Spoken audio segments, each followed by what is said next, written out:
So, have you always been in technology? Yeah, essentially, yes. I started out as a computer scientist in very early days when computer science was essentially a split off of the electrical engineering department for all practical purposes, right? So I have a degree in computer science, both undergraduate and graduate. Yeah. Excellent. And then, so when you entered the workforce, what was your first gig? Well, before I entered the workforce, my first gig was actually programming for money, right? Trying to get away from doing other strange money-making chores. So we started programming early on, and as soon as we learned to actually do some good coding. But my first official gig was at GTE up in Massachusetts. It doesn't exist anymore. GTE stood for General Electronics Technology and Electronics. Was supposed to be a competitor of AT&T at the time, prevalent in the Northeast, but has since disappeared. But I worked primarily in R&D type of activities, like projects funded by various institutions to explore data communication, which was my graduate work was in data communications, and so naturally I gravitated toward that path. Yeah. Excellent. Then from there, I ended up at Bell Labs, which was similar Bell type of work. Labs. Yeah.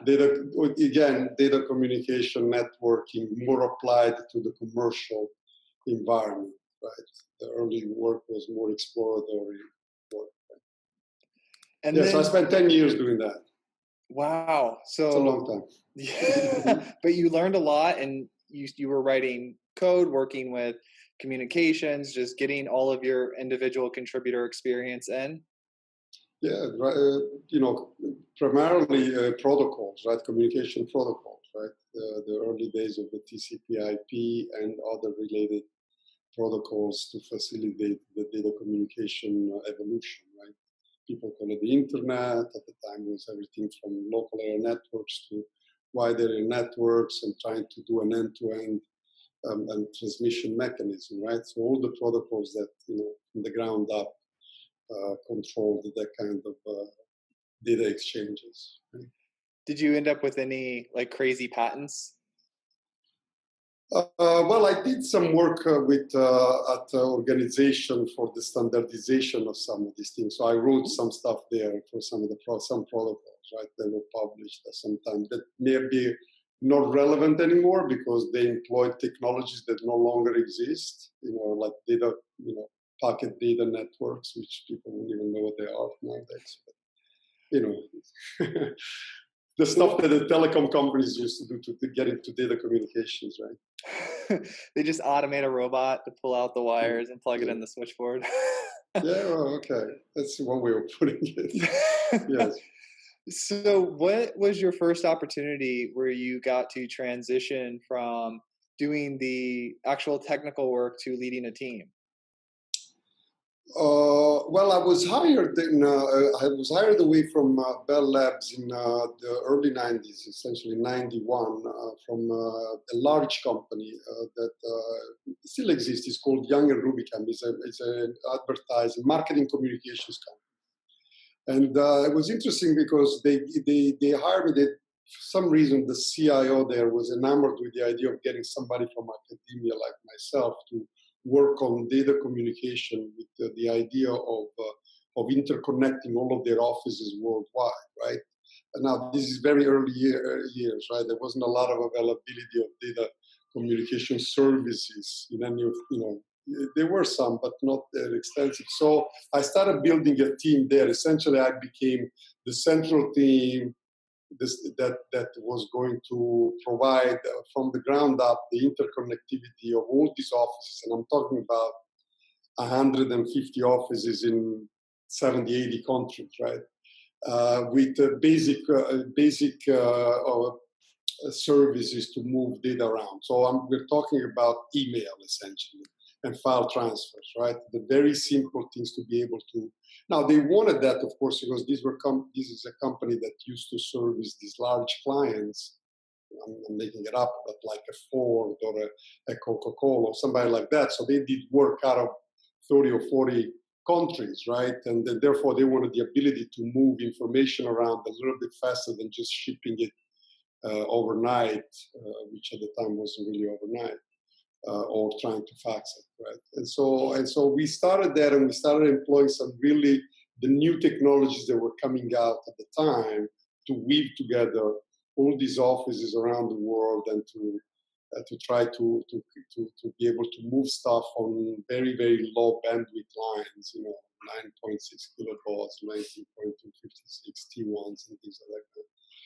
And that's how I started building a team. And it started with 3-5 people, it became 20 people, it became people that were spread around the world. And then from there, I went to the next company that was even larger. I had even more offices, I had even more. And then I climbed up the ladder from just doing the communications and the standard the data movement or information movement services to the actual application development, strategic application development. And so I started taking, and then I became the CIO of this larger company called McCann WorldGroup, and then IPG, which was even larger than McCann. And then I went off and did a startup for a while, and then I ended up at XO Group. Okay, so one of the questions that I love the journey. You're like, I feel like I'm interviewing someone who's climbed Everest, and they're telling me how they did it. Okay, so I'm curious to know, Nic. People ask me all the time when I talk to these great leaders like yourself about transitioning. So you'll come on the show, people will hear this, say, oh, wow, you started out, you're writing code, you were working on telecom, and then you ended up putting in a lot of great work as an individual contributor, mastering your craft. And then all of a sudden you had this progression, you went up, and then you went up, and then you went up. And so what is going on in your mind? Like, what do you attribute that to? What are you looking for? What gets you to that next level? Well, usually what gets you to the next level is the ability to deliver, right? And to deliver, in a timely fashion, right? And to really try to, as much as possible. I know it sounds like an impossibility, but you have to make your constituency happy, right? My climb towards starting leading people and then expanding the team was unorthodox, because I was hired by the CIO, and in the transition between when he hired me and when I actually joined, which 6 months went by, right? His whole organization had been disassembled and distributed at the individual company level. So I ended up becoming a single person becoming the central single person. But because I started taking on projects that I could handle myself with the help of third parties, with the delivery from third parties, I started delivering a functionality that at the time was first of all, it introduced something new, but honestly, at the very beginning, I went for stuff that really delivered that value and economic value. So I started delivering basic interconnectivity across the most important offices of that company, the 2 or 3 that allowed me to pull out an enormous amount of costs, so that what I was taking out was 5 times the cost of what I was putting in, and what I was putting in was moving a lot more information than what I was taking out. So that got the attention of people much higher up than my CIO, because he's got the attention of the people that actually go to checks. And they said, well, this sounds interesting, so let's talk to these guys, see what else he can do. And so I started getting that exposure. And then, of course, as it started snowballing, right? Because you deliver something and they say, well, this is good. Can we do more of these? Can we do it wider? Can we go to other offices? Do you need more people? Do you need more people in New York? Do you need more people in London? Well, let's do that. And then that's how, then I said, what else would you like to do, right? And then I said, well, I'd like to actually tackle business systems. Oh, okay, where do we want to do it, right? And we said, well, let's do it in the flagship office. Let's see if it works out there, and then we expand it, right? So never take on more than you can actually chew reasonably. And then whatever you can chew it and swallow it, and then move on to the next piece, right? Right. That has been my experience. So, and also I think ultimately to really be able to grow teams is that you have to be you have to be followed. I always tell my people is that it's not good to be a lead. You can't just lead by demanding what you need. People have to follow you in battle.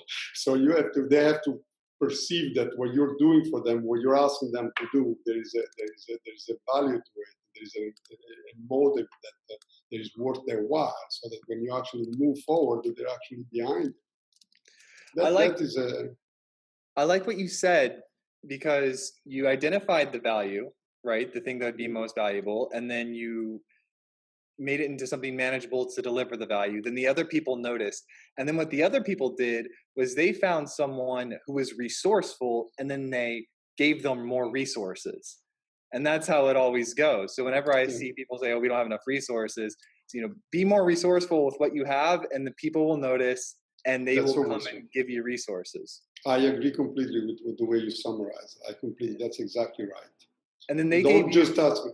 I have many debates even today. I have a large organization, but there's always sometimes a tendency for people to say, well, I can't do that unless you give me A, Y, A, Y, and Z. And you say, well, but you have already A and B. Why don't you start with A and B, and let's see what we can, it's easier to make an argument if you are starting to make progress to actually add to that, than to start by saying, if I don't get these before I start, I can't even start, right? So I don't approach anything that way. People always say, how do you actually decide how to get to, how you're going to deliver that? And I always say that, and I truly believe this, that, in general, I have the first assessment that I make is where am I going? Am I going to from A to B? Great. Where is B? Is B east? I start gradually moving east. I don't spend an inordinate amount of time plotting the perfect trajectory to get from A to B. Okay, what I do is I start moving in the general direction that I know B is at, and then I course correct all along the path and try to course correct as soon as I have more information to course correct. But I don't stand there waiting to make sure that I have exactly the straight line. I use that in everything that I do. That's unbelievable advice, because often, as I have an engineering background, so I usually go to planning. But then when I got into the business side of things and I started having to deliver value and accomplish bigger things, that immediate action is the thing that gets you forward, because every single time you take the action, like you said, you get more information to work with. You learn more about your constraints, and then you can leverage your constraints to correct your course, and then those breed creativity in order for you to have, find clever ways of solving the problem. Yes. Yeah. And as you make progress, the people around you that can help you with more resources identify, and it's easier to make an argument that a little bit more investment here will allow us to speed up when you're actually already demonstrating something than trying to do it from an hypothetical situation. So it all works with it. You mentioned that an important part of leadership is your ability to get people to follow you. In your history, what have you noticed is a way that you get the people to follow you? Well, first of all, I share as much as I can about what I know and what I can legally share. So I try to get everybody engaged in feeling like they're part of the resolution, they're part of the process of getting to a decision. And second of all, I would say that I like to empower people in general at all levels. So I like to push down the decision making as much as possible within the constraints of what I believe the person could be making a decision on, right? And allow them to make that decision, right?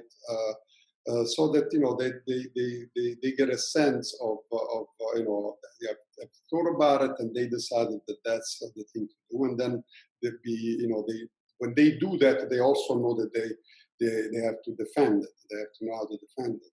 And that I think makes people increasingly more comfortable, right? So we are organized. We are at XO a relatively flat organization. for the size that we are. So we try to push them down a lot of the decision at the squad level. And the squad really is like 5, 6 people. So you have the leadership of that squad making some decisions for themselves that they can defend. They become accustomed to it. They're respectful of working with their peers. That allows them over time to either decide to move on or to aspire at the next level and have even potentially lead multiple squads, or they decide that yes, they like leading the technical part of it, but they really want to stay on the technical side, and we give them a path to try to grow toward the principal engineering type of path, or an architect type of path if they have that kind of an aptitude, right? So that we don't constrain them to have to be people leaders from a human relations perspective, right? We put them in leadership from a technical perspective, and then we give them the opportunity to grow on either side, and we push down the decision making so that they feel increasingly more, the right aptitude to make the decision and to move forward.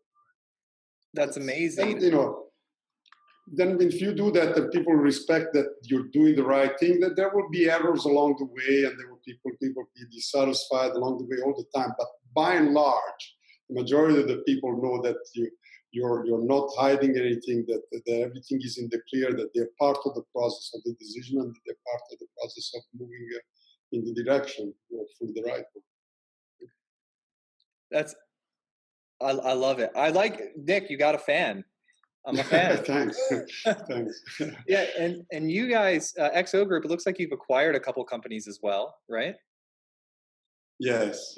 We made a few acquisitions. We acquired Gigmasters a few years back, I think in 2015, which is essentially a marketplace to hire talent, for events, to celebrate a variety of events, right? So you can hire as much as you can hire bands for your birthday party, as maybe your daughter is 1 year old. That you need a balloon. You need a balloon. The balloonist, call up. You need a clown. Gigmaster can get you a clown. You need a clown in lederhosen. They'll get you a clown in lederhosen. whatever you want. That's amazing. Gigmaster is the place for you. So we acquired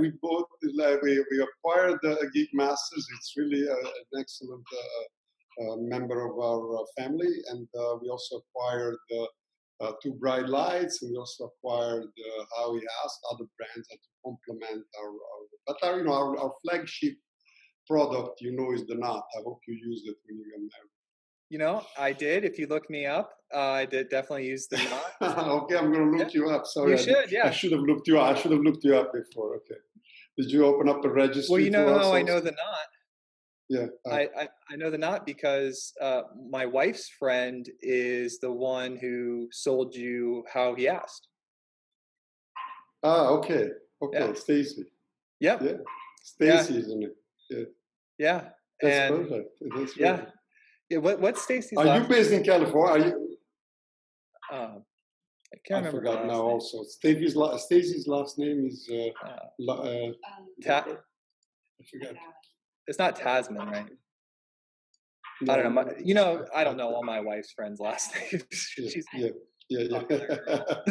Neither do I. I don't know any of my wife's friends' last names. I'm always Stahl. Yeah, Stahl. Yeah. Stahl. Yeah, Stahl. I'm always wondering when we run into them, we're at like the mall or something, and I'm like, have I met her before or no? Do I say nice to meet you, or do I say it's nice to see you? We have a lot of things in common, my friend. My wife knows this about me, so she usually tells me before the person comes up. She said, her name is, okay. Yep. Or I'll give my wife the eye and she'll integrate it. She's like, oh, you remember Jasmine? And I'm like, oh, Jasmine. Right. Perfect. Oh, man, this is a lot of fun. And then, how long have you been at XO Group? Just over 10 years, actually. I joined XO Group in February of 2008. Yeah, and the XO Group at the time was called the Knot. The official name of the company was the Knot because it was founded that way. And we became XO Group a few years after when we decided to take on a corporate name because of had introduced at the time over the course of the years, the Nest and the Bump. And we also had wedding channels. So we had a number of properties. It seemed like using just the name, the Knot, was too restrictive. We needed something that was all-encompassing. And as we were moving from NASDAQ to New York Stock Exchange, somebody cleverly realized that the XOXO code letters were not taken yet. And so we grabbed for them and we became XO Group. And so that's what happened. So now we're XO Group and we're the parent company of the Knot and the Nest and the Bump and Geek Masters and now we asked and Two Bright Lights. And Wedding Channel is no longer with us. But, yeah. And then, so you have lots of engineering, you have lots of people. How many people in technology across the whole organization? We have, I would say, about 330 to 350 people. I'm not sure I would call 100% of them technology, but 90% of them technology. We have a few people that are really dedicated to our data cleansing process, data augmentation, right? That do a lot of the tagging of data, the cleansing of the information about,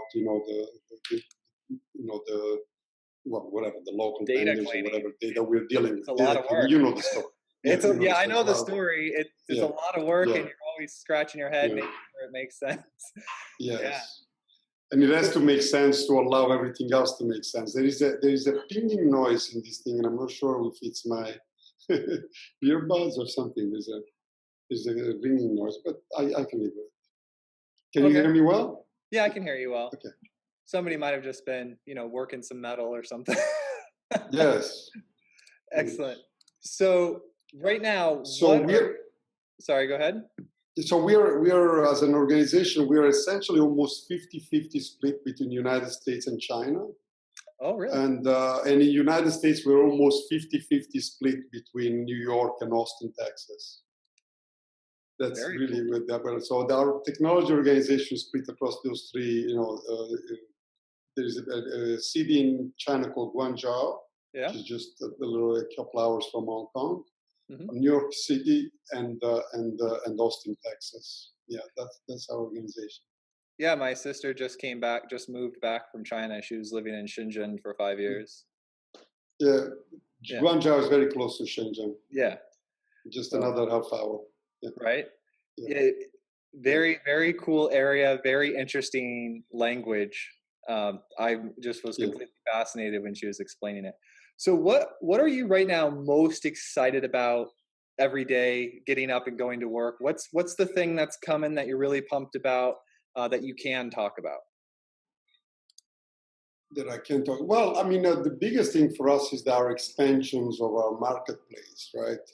We have become, as you stated, as I saw in some of the questions that came to me, that we have become a marketplace. We went from being a media company to a marketplace. A significant transformation because what keeps us going every day is the excitement of increasingly making the tools that we're delivering to our couples and to our vendors the best tools possible to allow them to execute this very complicated event called a wedding, right? Very complicated and very expensive for most people.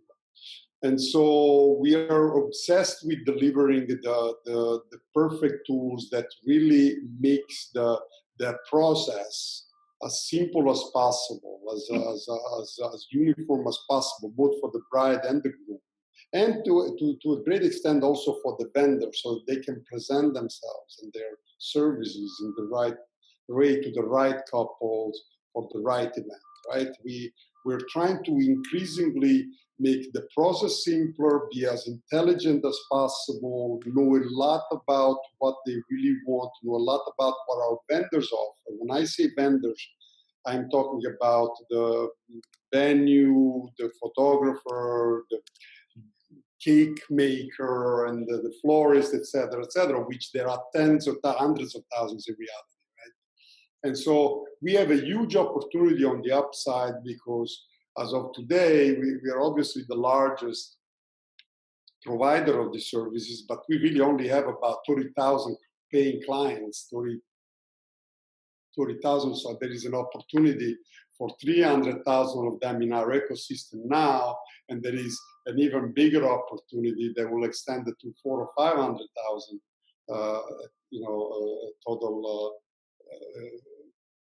Total. You're going to buy a divorce papers website. Well, I'm talking about just from the call. That was inappropriate. Yeah. So for us, the excitement is in continuing to build a marketplace, or continuing to make sure that all the data about all these vendors is accurate, so that when we actually try to match the couple in the planning process to the vendor, we're delivering the right people, the right opportunity, the right budget, the right style, in the right location, with the right number of resources, everything that. So we capture a lot of information that they give us voluntarily. We help them define their style through our inspiration and our content and our cloud and our know-how. And we employ a lot of techniques at the back end. We have a dedicated data science team only focused in actually personalizing our delivery and trying to make the perfect recommendations. So we're continuously improving our algorithms and feeding it with data that both they give us and event data that we capture as a result of observing them navigating our site and looking and liking and disliking, so that we progressively be more refined in what we actually provide to them, and that's so to help them execute. Ultimately, we want them to communicate with the vendor, to book the event, and to move on to the next thing, and try to fill in all of the activities that need to take place over that weekend or that day or that. I have never shared this story before on the show, but when I was about 16, and I'm in my early 30s now, so this was a while ago, I was looking to make some money online, and I had a strong history. I started programming at 8, so I had a really strong skill set in engineering because my father was an engineer and he taught me. So I started scanning this website that was people listing their digital businesses for sale that were just uninterested in them anymore. It was costing too much work. I found this girl, and she had divorcepapers.com. And she put in there that she was selling it because she had grown it to like 30, 45 people. And they were all like at-home moms working remotely. And this was, 20 years ago. And they would just get the request from a form, submit a payment, and then they would just manually type in the divorce papers for them. And they were just different based on each state. So they would literally just copy it from one form, put it in the other. And so I found her, and she had, I think it was like $75,000 a month in cash flow. And I said, I will write a program. And we went state by state, and I automated it out. To auto-populate. Yeah. Yeah, that's cool. Yeah. That's so good. Now she kept her business, and she ended up keeping like 2 or 3 people of the 45 on. And then she had a business that she could now maintain because she was going crazy with the logistics of just managing the people. Yes. And that was one of my that's just what I was doing because I wanted to, I just seek out opportunity and execute, right? It's just I'm naturally a driven person. So it's always fulfilling to solve a problem, no matter what problem it is. When it's a problem and you actually say, well, I think I have a solution for that, and actually do it, and it's really very rewarding. We feel the same way here. Every day we're trying to solve a problem that we think that couples are. The couple is at the center of everything that we do, right? We're trying to provide the right experience for them. So we're obsessed by that. And say, what makes it right? But we're not discounting the fact that ultimately the paying vendors are the ones that need to be presented. But we think we're doing a service to them also if we're actually delivering the right couples to them. There's no point for us to deliver to them a couple that either can afford them or is not the right style for them or is just wasting on everybody's time. So our goal is to make the planning process easy but also accurate, right? So we are delivering it, so we're doing it both for the vendors to make sure that they really are connecting to the people that are right for their services, whatever their services are. and that the couples can actually put something behind them, say, okay, I did this, I'm moving on to the next thing, and we're guiding them through the process all the time. And it's beneficial for us, the couples, because from our perspective, we want to find the services as quickly as possible that match our needs, given our budgets, given our lifestyles and everything. So if you're making it easier for the couples to engage the services in order to, get married and go through the whole process, then you're providing benefits to everybody involved. And then that's just how you become the XO group, Yeah, that's it. So quick leadership engineering technology question that came in from an individual I was speaking to yesterday. He wanted me to ask the next great technology leader I spoke to, which is you, any tips or advice when hiring new people onto your engineering team? Like, what do you look for when you're bringing new people on?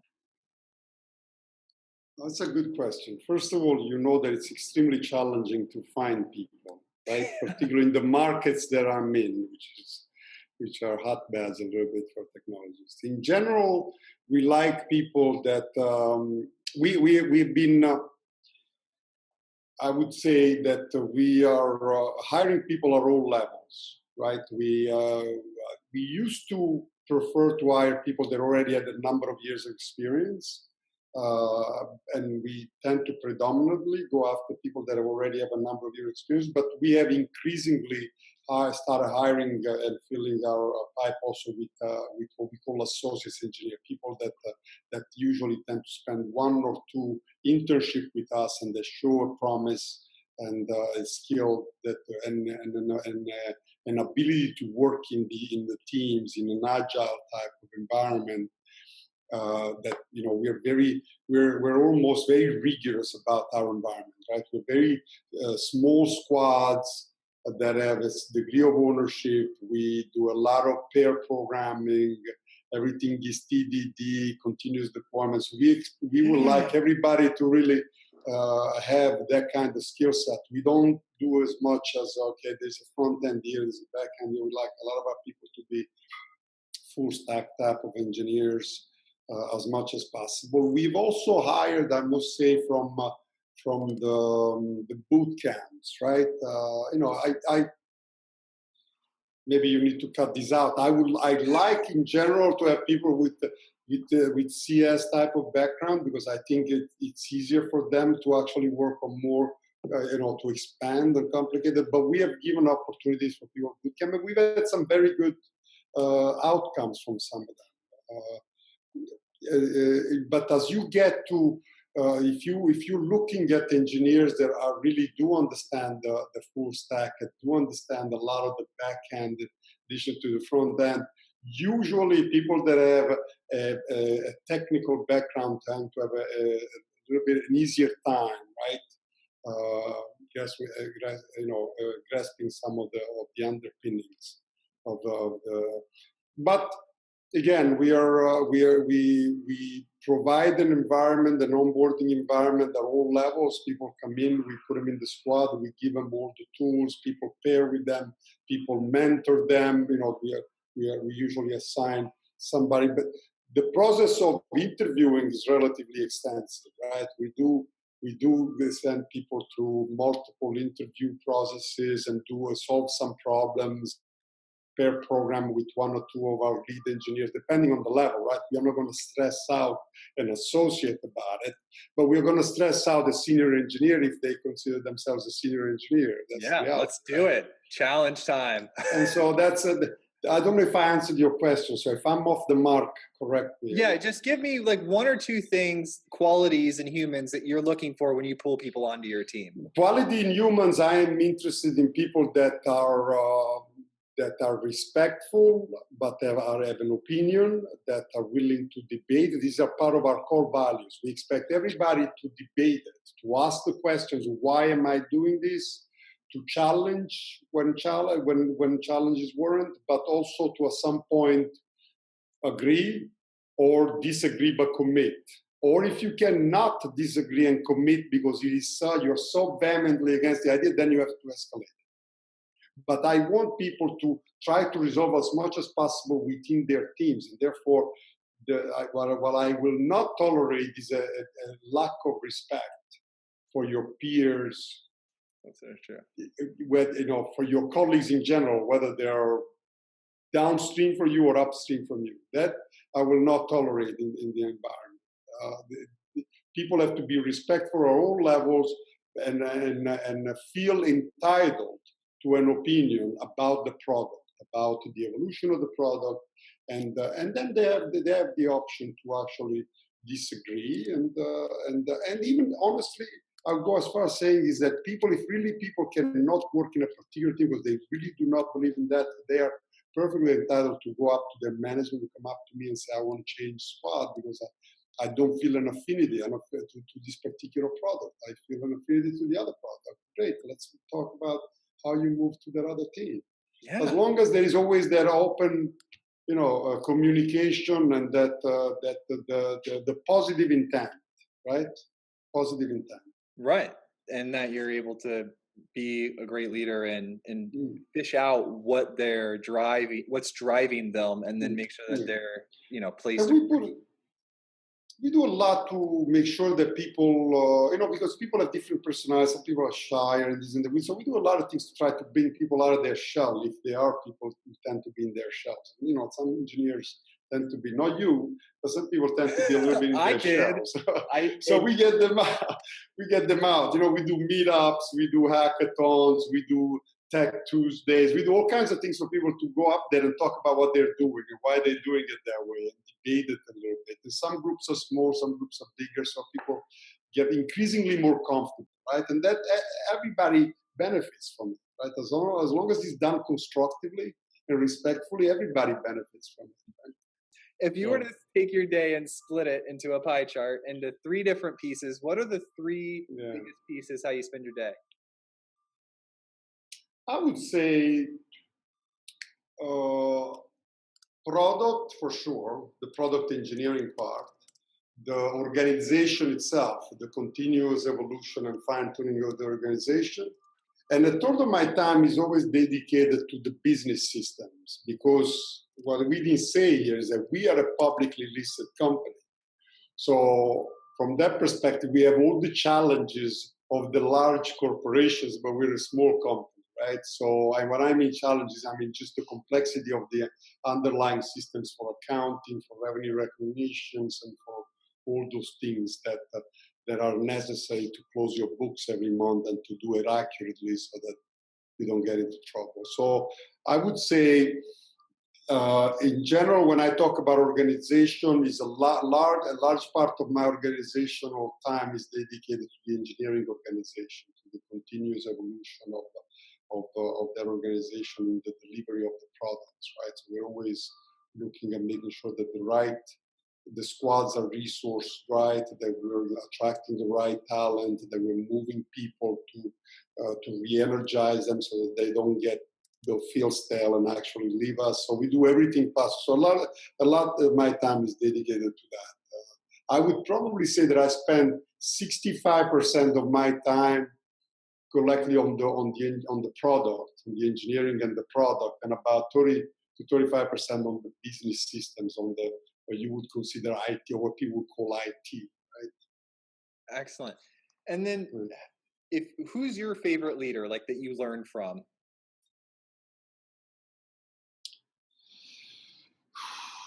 That's a trick question. I feel like I've learned from I learned something from everybody I worked with. Yeah. So it's difficult to pick one. I would say I like my current leader. I like how the passion that he puts into driving the business forward. So I work well with him. We have a similar type of band, right? We're very driven, we're very focused, we're very passionate about what we do, right? Yeah. So that, and usually I've always gravitated toward working for people that had a great degree of passion. You're trying to make me name like a person, like a famous person, you mean?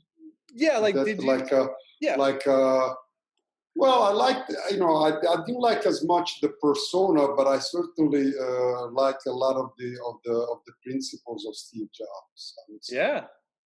Right. I mean, there's a lot of things I didn't like about the person, Yeah. but about some of the principles of how to approach the passion that he displayed in going after a dream that he believed in, right? And taking no prisoners along the way, meaning making the decisions, and sometimes making the decisions almost autocratically, meaning I know this is what is needed, rather than saying let's test and let's take the pulse and let's see how people feel about whether this is better than that, right? That to some extent, I think you need a little bit of that when you're trying to break a barrier. You need a little bit of certainly the passion, but also the the conviction that what you believe, is something that is necessary and actually prove it. Of course, you don't try to do anything that hurts anybody else in the process. Right. If you're the master of something that you can introduce and you can put your resources behind it, I welcome people that are always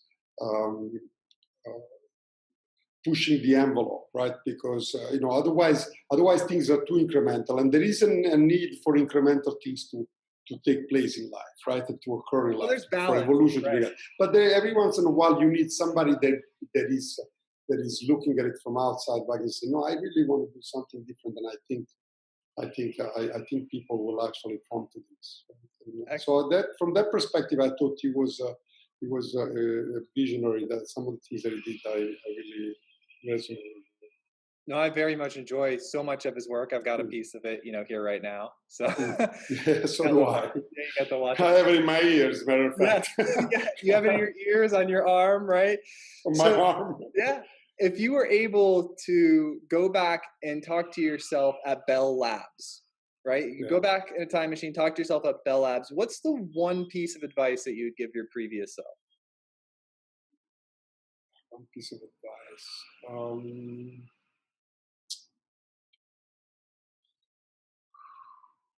Why Bell Labs? Why? I guess I have to ask. Why are you asking me specifically about that time of my life? Because you mentioned, I was listening to you, and you had I think you said you had about 10 years of experience.